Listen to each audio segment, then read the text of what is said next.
சிறகடிக்க ஆசை சரியில்ல. அடுத்து வர எபிசோட்ல நம்ம ரோகிணி இருந்துட்டு மீனாவை பழி வாங்காம விடவே கூடாது. அவ்வளோ தூரம் சொல்லியும் எனக்கு அவங்க வார்னிங்கும் கொடுத்தாங்க. அதையும் மீறி முத்துக்கிட்ட அவங்க விஷயத்த சொல்லியிருக்காங்க.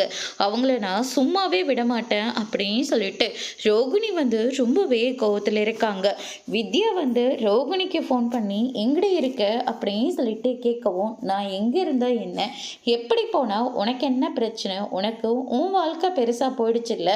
ஆமாம், நாங்கள் எல்லாரும் அப்போவே சொன்னோம், உண்மையாக சொல்லிட்டு மனோஜ் கூட சந்தோஷமாக வாழ்ந்திருக்கலாம். ஆனால் நீ என்னடனா தேவையில்லாமல் அடுக்கடுக்காக பொய்ய சொல்லி இப்போ இந்த நிலைமையில் வந்து நிற்கிற.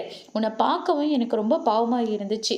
ஆனால் முருகர் பேசினது எல்லாத்தையும் நீ கேட்டுட்டு தானே இருந்த, அதையும் மீறி என்னால் என்ன பண்ண முடியும் அப்படின்ற மாதிரி சொல்லிடுறாங்க. அதுக்கு அடுத்ததான் வந்து பார்த்தீங்கன்னா, இந்த பக்கம் நம்ம மீனா இருந்துட்டு முத்துக்கிட்ட போயிட்டு, நான் செஞ்சது எல்லாமே தப்புதாங்க.